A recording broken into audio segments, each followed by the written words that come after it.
I don't want no oil, a spoil in my shoreline. I like fish much better than crud. I like birds and things, creeping and crawling. Won't trade no more oil for blood. The sun done give us all we need to make this country run. But that black demon oil's got us fussing and fighting, and I do believe it's time we was done. I don't want them nukes run by them kooks who think radioactivity is fun. No more three-headed frogs or kids with leukemia. Nuclear power ain't fit for a dog.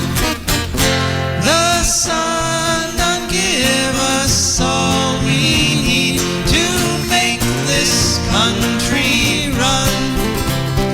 But that nuclear power's got us fussing and fighting, and I do believe it's time we was done. No nukes! Good morning, Toledo, and good afternoon, Columbus, and hello to those of you listening on the internet wherever and whenever you are. My name is Joe DeMare, and I'm here with my fantastic co-host, Rebecca Wood. Yes, together, Rebecca and I are bringing you an hour of sanity and intelligent radio called For a Green Future. And For a Green Future is a show where we talk about ecology and the environment. And we talk about them in the ways that they affect you, your wealth, your health, your happiness, the wealth and health and happiness of your friends and your family, and the manatees and the bald eagles and the birds and the fish and the insects, pretty much everybody and everything, because like it or not, we're all lumped together in this big wiggly ball called Earth. And so for the next hour, we got a good show coming up for you. We're going to have a guest calling in, Nick Hennessy from Bowling Green State University. He is a sustainability officer. And so we're going to find out exactly what that is. And is he empowered to arrest unsustainable people? I don't know. We're going to find out. Then we're going to hear from our wonderful advertisers and patrons at the bottom of the hour. And then, Rebecca, what will you be sharing with us today?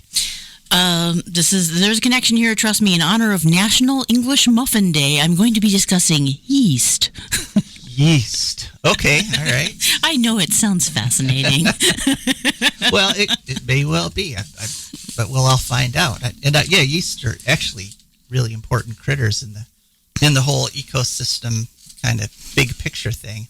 And then after Rebecca gives us her report on yeast, we will be talking about some ecological news. We got some updates on some things we've reported on before. We got some new news, and we got some pet peeves that I'm going to cover because I'm going to be talking a little bit about how the media can spin things to make them sort of give the opposite impression of what is actually going on. So I have a very good example of that we're going to talk about in our Eco News segment.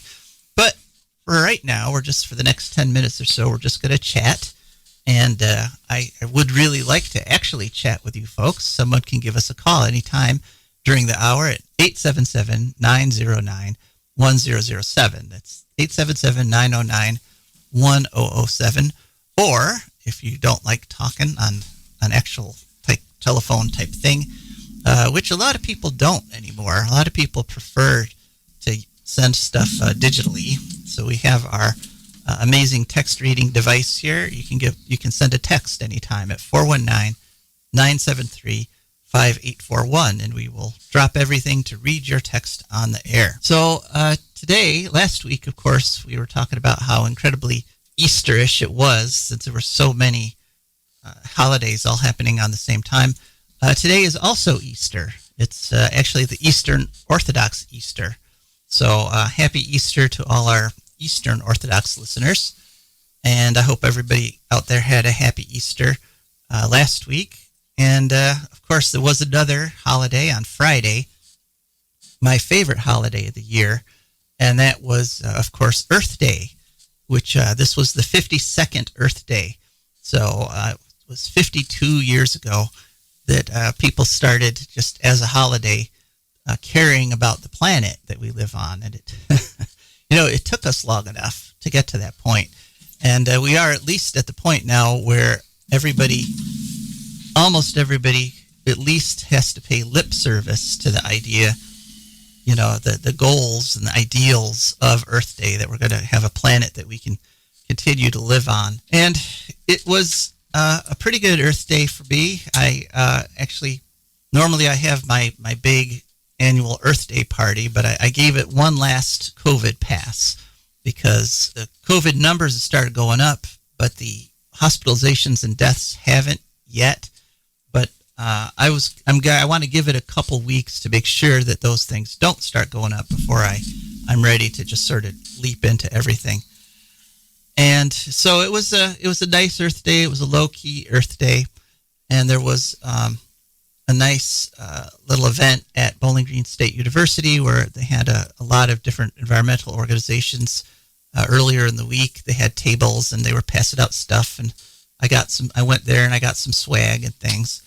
And it's just nice to see the youth. It's nice to see young people, college kids, stepping up and filling in, because it's really the young people are the ones that are sort of stepping forward here. And, I have to think of Greta Thunberg. She's one of the best examples, starting in high school with her Friday climate strikes. And unfortunately, Greta Thunberg was not very happy this past Earth Day. In fact, she released a public statement saying that there's nothing happy about Earth Day 2022. The powers that be, the governments of the world, are still not responding to the threats. There's still, carbon emissions are still going up. We don't have hard targets.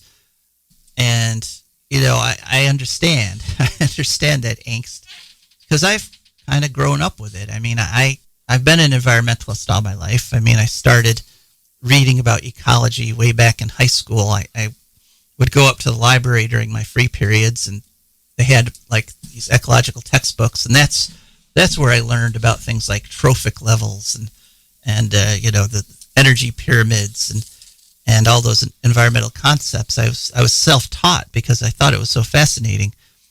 As I got older, I also took more courses and formalized that education. But that desire to understand and be a part of and not hurt the environment, I think, is universal among young people. But it really has to sort of get trained out of people. Because it's there to begin with. It's natural. That's part of our psychological makeup as we're growing up. But at some point, people start getting taught that, you have to compromise on this and you have to compromise on that. And if reality means that you can't do this or that, and that's when people are being misled, because oftentimes not only do you not have to compromise, even when you're being told you must compromise, but sometimes you can't compromise. Sometimes, especially when it comes to the environment, you cannot just split the difference, because that means the environment's going to degrade. Things are going to get worse. And when they get worse, that has real world consequences. And there's a big example of that coming up in our stories. And we're going to cover that in the Ecological News segment. So what do you folks think? Give us a call at 877-909-1007. What do you think about the concept of compromise versus hardcore in terms of environmental things? Do you think environmentalists like Greta Thunberg are just too hardcore? If they just lower their expectations, maybe more would get done? Or do you think without these hardcore people who refuse to compromise and look things square in the eye, without those people, nothing would get done? So what do you think? There's this whole thing, that's popular among my little left-wing friends of hating the boomer generation because they used up the planet and didn't leave anything for them, except for to me, like, this is an easy moral superior stance to take because you didn't get a chance yet to mess up the planet, you know? And in fact, it's not the boomers. It's like every generation, oh gosh, since agriculture, possibly? Yeah, but, I mean, the graph of the rate at which we used up the resources kind of good point. Shot through the roof with the boomer generation. And it was maybe in the boomer generation that we started to have concrete evidence that scientific evidence that this was bad. Before that, a lot of people strongly suspected that, like, you shouldn't do this, it's bad. But we had proof for whatever, by the 50s or 60s. Yeah, by the 50s. And I mean, there were theories about it as far back as the late 1800s. Right. But it was in the 1950s that scientifically it was certified. It was like, yes, we're putting more carbon in the air. Yes, that's raising temperatures. In fact, I have an old General Electric educational video called Our Mr. Sun from 1955.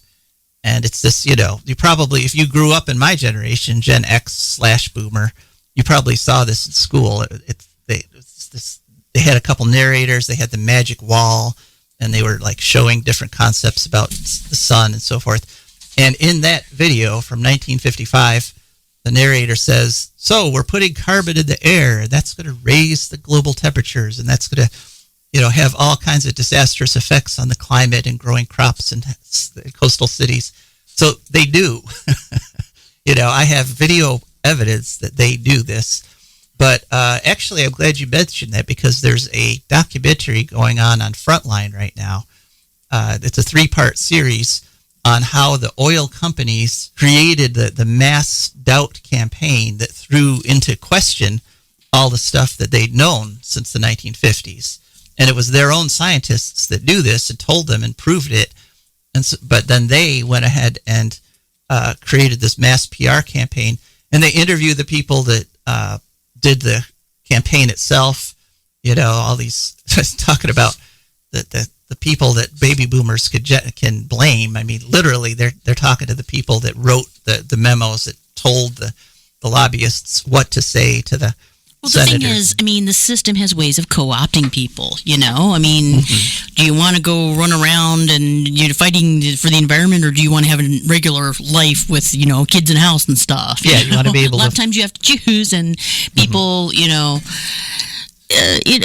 some exceptional people have really stuck with it, but and then of course they're like, well, I'm not going to grow up to be 40 and 50 like you, so we won't be great. We won't be able to evaluate your performance, Well, that is an interesting point. Yeah, Joe's coming down on the side of the millennials. He is. Good for him. Yeah, because they're in this Frontline series, and I recommend everybody watch it. And you could go online to get it off of a PBS website if you can't schedule the time to watch it. But they're interviewing these guys who knowingly crafted the anti-global warming campaigns. Because they had mortgages. Well, and that's what I'm trying to get to is the mortgage is responsible for all evils. Okay. All right, I'm going to make this point, Rebecca. Okay, sorry. Go ahead. It's okay. They're interviewing them in their houses, and as without exception, all these guys who now are bemoaning their what they did 20 years ago, back in the late 90s and early 80s and early 2000s, they're all retired, and they're living in these mansions. They're living in these huge houses with designer furniture, saying, oh, now I'm really sorry that I did that, because now I see that was a bad thing. But they used that money to buy the mansions. They have like the term for that, retired general syndrome, where when they got older, some of the generals were like, yeah, some of that stuff actually wasn't such a great idea. Yeah. And everybody's like, yeah, retired generals speaking out. We have the horse's mouth, great guys, but yeah. So it's a good series, and I recommend it. But there are some inaccuracies in it because they keep stressing the fact that back in the late 90s, early 2000s, there was no political will to actually tackle climate change. That's a lie. Back then, all the polls were showing like 80% of the people across the board, conservative and liberal, Republican, Democrat, Independent, everybody was concerned about it in the 2000 election. That was, in fact, that was Gore's big thing, and that's why he won the election, both in terms of popular vote and in terms of actual electoral college, once you factor Florida's misreported electoral votes in. But B, Bush was forced to campaign on the global warming also. So Bush made it part of his campaign and said, I'm going to tackle global warming. That's the only reason he got enough Republican votes to make it seem like he was close enough to win. And, of course, he was lying, but the political will was there back in the 2000 election. So that's a big inaccuracy of it. But otherwise, it's an excellent documentary, and I recommend it. Okay, we got in a couple texts, and we're about to go to our guests. But one text, someone texted to say no one is answering, and unfortunately, that's because in this studio, we only have one line, and our guest is on that line. So as soon as he hangs up, everyone else can call in. And then we have another text called Pink Energy is running commercials in the Youngstown area. Do you know anything about this company's products? And the answer is no. I don't know anything about Pink Energy, but I'll look it up. We'll find out. Yeah, we'll look it up for next week. Okay, so now it's time to go to our guest.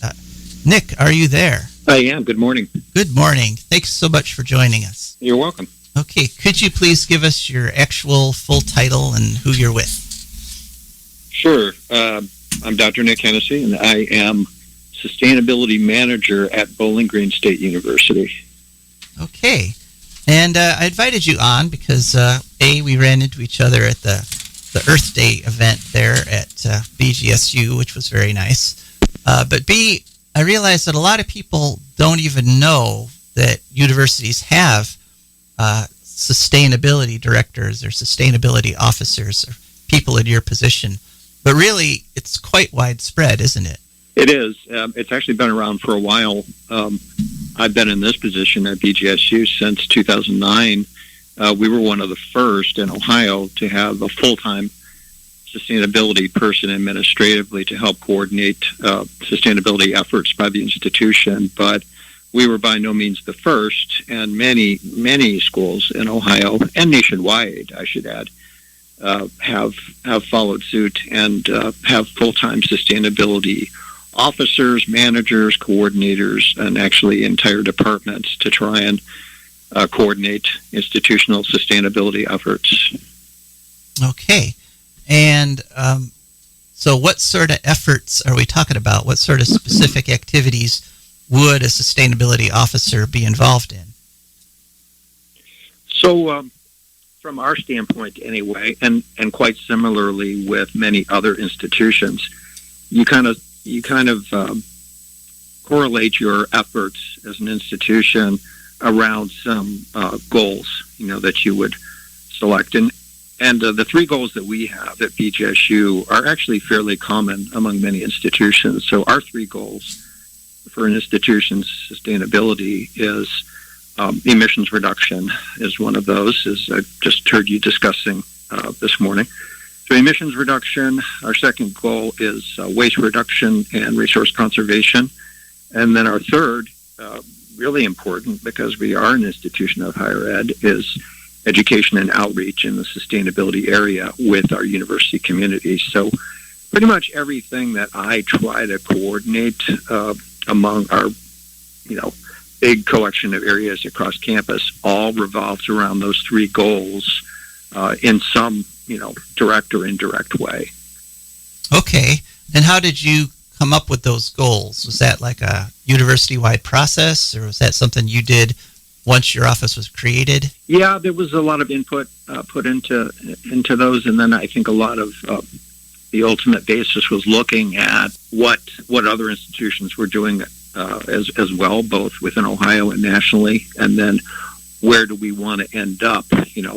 What is important to us? Now we've got our byline of public institution for the public good. We didn't have that at the time that the office was created, and we started pursuing this, and came up with our climate action plan and all of that business. But it does revert back, and it's it ends up being very much for the public good. That we are circling everything that we are trying to do on those three goals.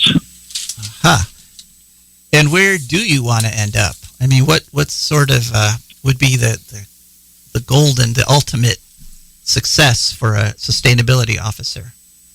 Yeah, so that's a good question because, and I will have to say that it makes sense that sustainability professionals and offices and institutions across the state and nationally will share information about their different efforts and what they're doing and where they would like to all end up. But I think the big thing for us is, we want to follow many of the things that are set forth in our climate action plan. So that's something that when we started getting more formalized, I think back in 2011, 2012, we joined into something that was called the President's Climate Commitment at the time. It's now referred to as the Climate Leadership Network. But hundreds of universities and colleges belong to this nationwide. That gives you a lot of guidance in terms of the things that you can do, and then you kind of put together a plan of what you're able to do to try and lower your impact on the environment as an institution, lowering your carbon footprint, things that you can do from an operational standpoint, but then not just stopping there, but figuring out how can you incorporate sustainability into the curriculum, into the mission of the institution, into the day-to-day activities, which it's not just individuals or students. It's the entire operation of the institution that you can have an impact on carbon reduction and on the lowering of your environmental impact. So we have a collection of those things that we have been pursuing, at one,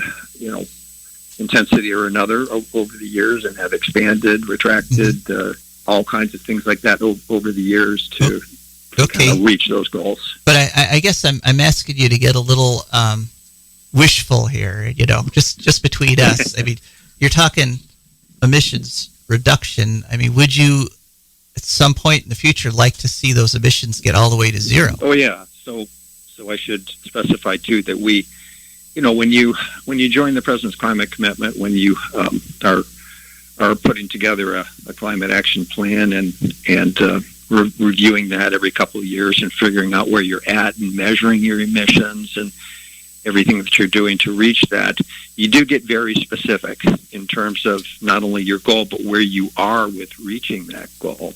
So we set a target of carbon neutrality of the year 2040. That was set back in, when Dr. Mazie was our president then, but when we joined on, that was 2012. So that's when, the collective group that we had across campus contributed to the climate action plan and set the date of 2040. And, I think we looked at what a lot of other institutions were doing, and believe it or not, that was a rather aggressive goal at that time, 2040. I think there was maybe only a couple institutions that had dates that were more aggressive than what we had selected at the time. But time flies, right? Mm-hmm. So, right, yeah. We're that much further, closer to 2040 now. So there's a lot of things that you have to do in order to get to the level of neutrality, which is one of our big goals. Okay, well let's get specifics on like what exactly sort of things you're doing for emissions reduction. Yeah, what kind of programs have you instituted? What sort of activities does Bgsu actually do? Yeah, good question. So, when you look, I think a lot of things that we do and that we put in our plan and that we try to, implement and educate on are, we look at where we're going to get our biggest impact, if we invest in this, invest in that, or teach about this and institute that program. So when we look and, divide our emissions up, I think I was talking to you about this at the Eco Fair last week, when we analyze our emissions in a much more detailed basis into, scope 1, scope 2, and scope 3, which is, I'm not going to get into all the hoopla and details on that, but, a lot of our carbon footprint comes from energy use, natural gas, for heating, purchased electricity, and then we've got things like, commuting and our vehicle fleet and our waste. All of those things collectively make up an institution's carbon footprint. So we, try and implement programs or come up with initiatives and things that will hit all of those areas. I think a big one has certainly been, and our big focus has been conservation of energy, as much as we can. The more sensible you can be and, conservation-wise you can be with your energy use of your current energy sources, the better off you're going to be. At the same time, then examining the prospects for adding renewable energy into your potential purchases and your potential on-campus generation. So a big thing for us has been, I would say, for example, anyway, LED lighting. We have now achieved nearly 100% exterior LED lighting across campus. I think everything west of Mercer exterior is now LED. So we're focusing on east of Mercer as the next hoop, to jump over to complete the exterior LED conversion. Just as an example, I think LED. That's a big savings in energy. Lead buildings. Right. Yeah. So not to confuse the acronym LEED is another thing. Leadership in energy and environmental design buildings is another thing, I would say, in our construction, striving for LEED certifications when we do new construction or major renovation to try and have more energy efficient buildings and other practices, that are espoused by U.S. Building Committee when we're doing new construction and renovation. And those would be a couple examples. You do have some solar panels and some electric car chargers too, right? We do, yeah. So, and that came way early in the game, is when we were able to come up with a grant from the U.S. Department of Energy that enabled us to add 3 electric vehicle chargers to campus quite a while ago, before electric vehicles started becoming more in use, I think, in this area. The city added their 3 downtown. It was a joint grant at the same time. Since then, we've added, a few more onto campus and are looking at the prospects for possible additions to that in the future as well. So that was definitely part of our plan. Yeah, you've got some really nice ones right off of Worcester there. That can anybody park at those, or do you have to be connected with the university? So I think you're referring to the ones at the Maurer Center that just opened last June. So anybody can use those. Yeah, all chargers across campus are available to anybody. I mean, that was part of the grant process was, at least the initial 3 were open to the public. So, and that's one of the reasons why one of them is located so close to 75, was to possibly, get use of travelers who were coming from elsewhere, on 75. But the whole philosophy of making them available, as much as we can, and making them as convenient as possible to people with electric vehicles. Okay, that's cool. Was part of that. As an electric vehicle owner, I appreciate that. Waste reduction. Can you give us some examples of ways you've reduced the waste at BG? Yeah, that's as you can imagine, an institution of our size generates a sizable amount of waste. So that's a lot of things combined together to try and reduce our waste and increase what we call our diversion rate of what we're diverting from the landfill.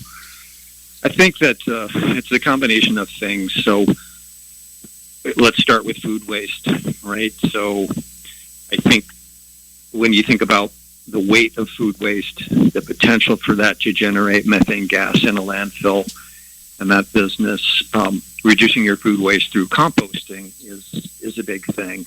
So we instituted pre-consumer composting in the dining centers in Union years ago. I believe that was 2014 when we did a pilot on that, and then just kept expanding it. So we've got a pretty good handle on pre-consumer composting. which is, food that doesn't make it to the consumer. Our next goal would be post-consumer composting, either a pilot program or expanding our current composting so that we're also dealing with the post-consumer waste. So that will be a big move for us when we are able to achieve that. And partnering with Bgsu Dining, I feel we are going to be able to tackle that next. So food waste is a big thing. An institution of our size, when you look, for example, at the taking down of the administration building or Harshman Quad or something of that sort, there's a lot of stuff that goes on behind the scenes in terms of reuse, in terms of diverting materials from demolition, diverting things like unwanted or outdated furniture, furnishings, things of that sort. Many people don't see the process of our online sales, donations to nonprofits, actual reuse on campus, recycling of certain materials like scrap metal and electronics and things of that sort. So all of these things that are diverting things from the landfill or from, somehow or other being tossed out are part of that diversion process that sometimes isn't seen. It's not just walking up and putting an aluminum can into a recycling bin, although our standard recycling program is certainly part of that mix as well. But I think, the mantra reduce, reuse, recycle, in that order, of course, is something that we've always tried to follow and strengthen, and then educate our community on as well, so that they understand that when they become contributing citizens while they're here and then become members of society. I think some people might be kind of like, oh, this is a sort of a touchy-feely, feel-good sort of position, but my understanding is most sustainability offices actually save their institutions more money than it costs to run them. Is that accurate? Repeat that one again. For a lot of universities, the savings that are generated by a sustainability office more than make up for the expense of that office. In other words, you're saving BGSU money, sure, and in electricity and in raw materials, and so it's a win-win economically as well as environmentally. Oh, absolutely. I think that's a goal for sure. And when you look at the definition of sustainability, they say the three-legged stool. It's got economic, environmental, and social, or health connected with it. So certainly the economic factor is part of that. And I think when we created my position, the first couple of years were kind of interim. Let's look and see what will this do for us on all the aspects of sustainability and that definition. I heard you talking about the future, with the guest or the discussion just before me, talking about looking towards the future. And of course, that's the definition of sustainability that we use, something to the tune of preserving natural capital or living now in a way that preserves natural capital for future generations. You can't do that without, a focus on the future and having all three legs of the three-legged stool of sustainability in your practice. So, all right, I think we're pretty detailed in terms of trying to measure that as well.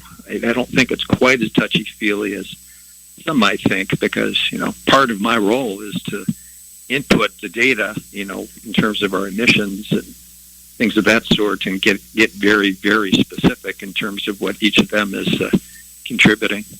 All right, Nick. Well, thanks so much for this discussion. Did you have something you wanted to say there, Rebecca? Just a thought occurs to me, because I'm a little odd that way. Supposing that I thought it was a really cool idea to remodel my apartment to have all vintage academic furniture, where would I go? Certainly, something that's available to the public is what we call GovDeals, govdeals.com. So, okay. If you've ever heard of that, but govdeals.com is a online, kind of like an online eBay type thing for state and other government institutions that are selling surplus. So that would be completely, it'd be an incredibly unique look. No one else would have that. And cool. It's the luck of the draw, right? There you go. Something might be sold that might meet that definition, and you can see what is currently available, on a thing like that, not just from Bgsu, but from other institutions and other state and federal entities as well. So that's something to check out for sure, because anybody can. And you could get stuff from a penitentiary or a hospital, so it could be like everything would have a story in your house. Maybe a weird and sad story, but still. All right. Well, Nick, thanks so very much. If you're interested in putting tablet armchairs in your house, or there you go. There you are. That sort, a lot of options there. Okay. Well, we got to move on, Rick, because we only got an hour. But thanks so much for coming on. You're welcome. Thank you very much for having me. Have a good day. You too. Okay, that was Nick Hennessy. And his departure opens up the line, so the people that were trying to call before, you can call now at 877-909-1007. So now, before we get to anything else, we have to mention our wonderful advertisers and patrons. For Green Future is brought to you by the Wood County Park District. The Wood County Park District is a natural resources conservation agency. They protect natural spaces, maintain quality green spaces, provide engaging programming, and they teach people to love and respect nature. They restore wildlife habitats, and they lead people on outdoor adventures. Wood County Parks protects natural spaces in Wood County for all to enjoy, from 8 a.m. to 30 minutes past sunset every single day of the year. Several ways you can contact them to find out what they're up to. One is to call them at 419-353-1897. That's 419-353-1897. Another is to go to their website, which is wcparks.org.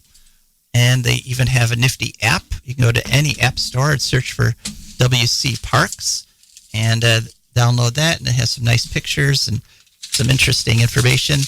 And, of course, I also, leaving the ad behind here and just a public announcement, their annual native plant sale is coming up on May 7th at the Wood County Fairgrounds there in Bowling Green from 9:30 a.m. That's the Saturday, from 9:30 a.m. to 1 p.m.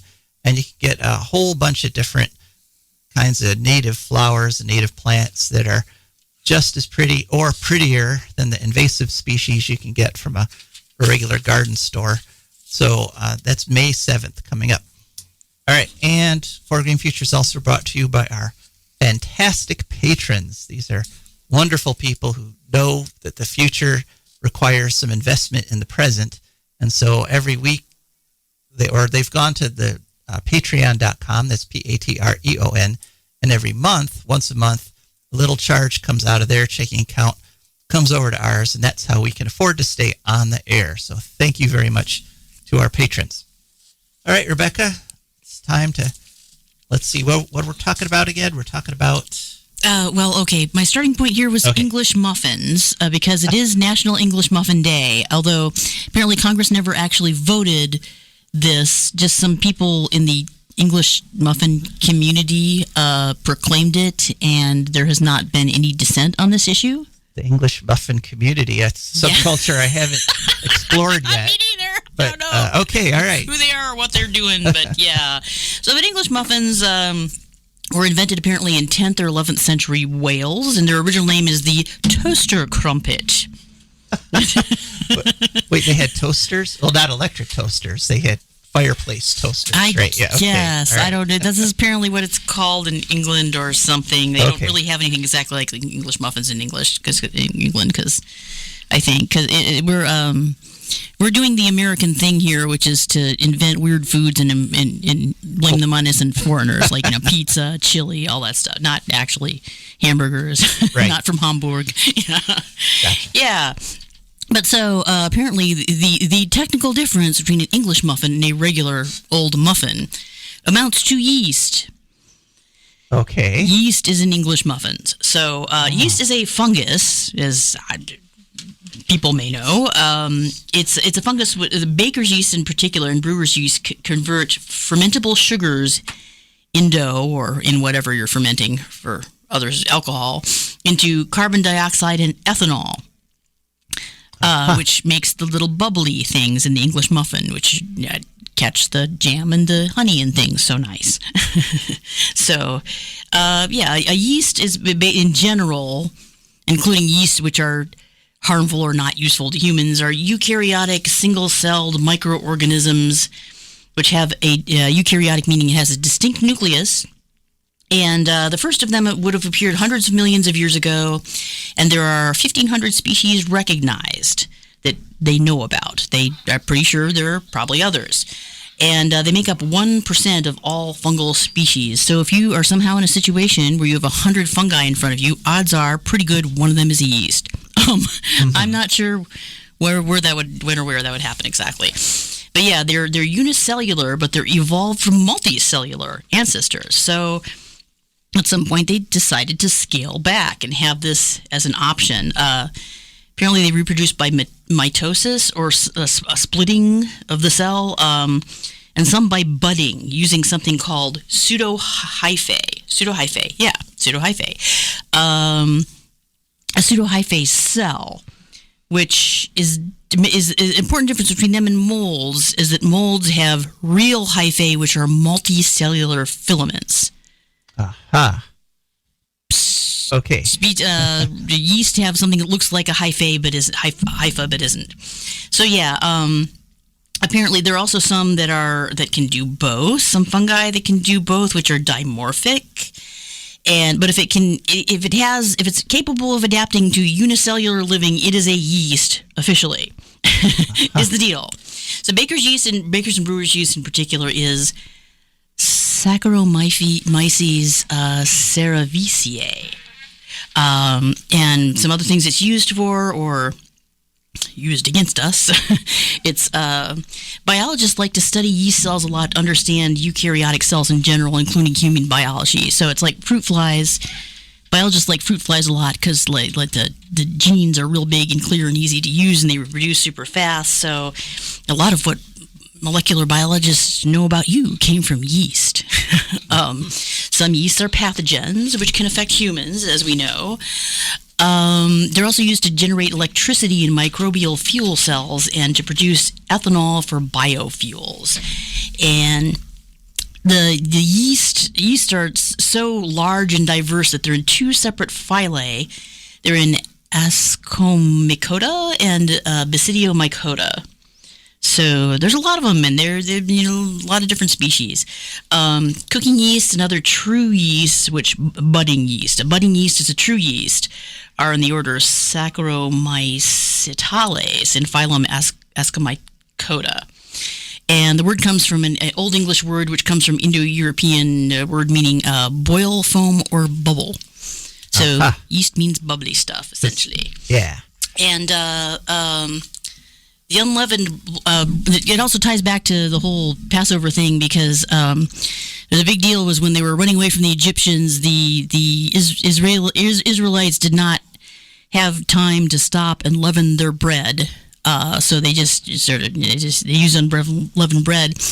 Also, there apparently, according to some thinkers on this subject, there's also sort of a cultural rejection of Egyptian practices because they were kind of going back to their roots as nomadic herders at that point. The Egyptians being basically farmers. So that was kind of like a rejection of, we're not Egyptians, we do things. There's like that rule about, apparently the rule about not having two different kind of fibers in clothes is also because that's a weird thing foreigners do. We don't do that. I see. So now I think it also is important to stress that they're one of the most successful fungi. Because you said if you had 100 fungi in front of you, actually, probably like half of them are going to be yeasts because yeast cells are everywhere, and that's what sourdough is. Of course, is you literally just go ahead. They actually for millennia, humans did not use yeast officially. They just left their bread sitting out because there's so much yeast around that a few cells would get in there and it would have yeast in it. Right. Yeah. So there's yeast everywhere. It's one of those ubiquitous things, and I did not know they were quote unquote devolved from multicellular organisms. That's interesting. Yeah. All right. Well, thanks very much, Rebecca. You're welcome. All right. Now on to ecological news, and we do have time for a a text message or two if someone wants to send in or make a call. But first up is an update on House Bill 175. We talked about this one last week. That's the bill that exempts quote-unquote ephemeral streams from regulation and allows people to fill them in or pollute them or whatever at will. And at the point last week we talked about it, it had passed the legislature, but the governor hadn't signed it. Well, the governor signed it. So the question we posed last week, is the governor a poser when it comes to environment? The answer is yes. Uh-oh. Now, he signed it on April 21st because it would have looked tacky to sign it actually on April 22nd on Earth Day. But it's a really sneaky bill because it's one of these bills that pretends to do one thing and then does the opposite. I hate those. Yeah, one thing it does is it redefines. You can't say ephemeral stream anymore. That those don't exist anymore in the state of Ohio. Now they're ephemeral features. So alrighty then. Yeah, and so here's an example of the trickiness of this bill. This is just basically high-level weaselly language. Yes. it's a double speak, basically. Yeah. Some corporate lawyer got paid a lot of money to write this bill, I got to tell you. Yeah. Because what it does is it, in one section of it, 6111.01, it says that ephemeral features, not streams, are not, quote-unquote, waters of the state, okay? So that means they don't need to be protected. You don't have to fine anybody if they destroy them. Are they federal or local waters or something? Not of the state. Whatever. Yeah, but then there's this big section about all sorts of regulations and everything that that you can do. You may decide to regulate it, but then there's a section at the very end that says, but that only applies to ephemeral features that are waters of the state. So and none of them are. And none of them are, right. Whatever. So in other words, all that wonderful regulation that supposedly Governor DeWine put in there as a quote unquote compromise or whatever is literally just, it's just words. It's a compromise in the sense of they get what they want and they stop being upset. Yeah. Yeah, so, they're not mad at us anymore because they got everything they want. And the dozen or so multi-millionaires every year that it's not actually what compromise means. Yeah, that want to fill in ephemeral streams so that they can build malls or warehouses or whatever. The phrase here is "fill, baby, fill." So because they're allowed to literally just fill it. There's no penalties, no fines. There's all sorts of language saying that we have to cooperate with the federal government, but the whole impetus of this thing was that Trump eliminated ephemeral streams from federal regulations, so there's no more federal regulations to coordinate with. Of course. So so it's terrible, it's awful, but if you go to the governor's website, it's multi-level weaselry. Right, but if you go to the governor's website, he says it's this wonderful thing to protect ephemeral streams when it's actually a terrible thing to eliminate protect them from existing. And just as a general rule, when I find myself in a situation where the environmental organizations are saying one thing and a politician is saying the opposite, go with the environmental organization. Usually they're the ones that are correct. Next story, and moving right along here. This is a story that I wanted to talk about because it's sort of an illustration of the sadness of our media right now. There's a story in the Bgsu Independent, which is Independent News, which is an online publication. And the headline, and again, pet peeve, big long headlines that I despise. The headline is, "Survey shows cyclists in Bgsu would like biking infrastructure, but not if it means giving up parking, two-way streets." So this was a study that was just published, or article just published yesterday, April 23rd. And the problem with this is, if you read the article, the survey itself actually shows the opposite. Because, first of all, what the headline of this should have been is 85% of Bowling Green residents want bike lanes. because that's what the survey actually shows. So this vast supermajority crossing all kinds of party and political lines, everybody wants bike lanes in Bowling Green. And now, but to the headline where they're saying BG people don't want it if it means giving up two-way streets, the actual number in the survey, only 40% of people are opposed to giving up parking in order to have the bike lanes. So a majority of people, 60%, that's almost two-thirds, the big majority, are willing to give up parking for bike lanes. If you went to those 40% and, given that 85% of people want them, if you went to those 40% and said, look, you can have one or the other, if they were forced to choose, I'm betting a majority would actually choose the bike lanes. One of my main memories of Bowling Green and biking is that periodically the sheriff there would have crackdowns against cyclists who don't come to a full stop at stop signs. Well, that's the major.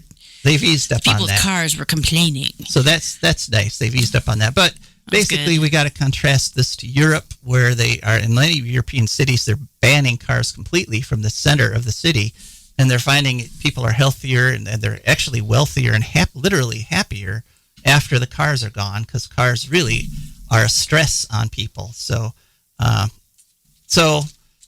kudos to the people of Bowling Green who in answer to this survey, they overwhelmingly want bike lanes, but may they get better governments. But a little bit of criticism there for BG Independent News that made it seem like that's the opposite. And journalists. All right, next story. There's something called ecocrete, which I did not know about before, and that is a concrete where they add some chemicals and some things to make it more biologically appealing, and it's used in oceans. And the news story I've got here from Renewable Energy Magazine on Earth Day, April 22nd, Spain is going to build a whole bunch of offshore wind turbines, and they're going to use this ecocrete.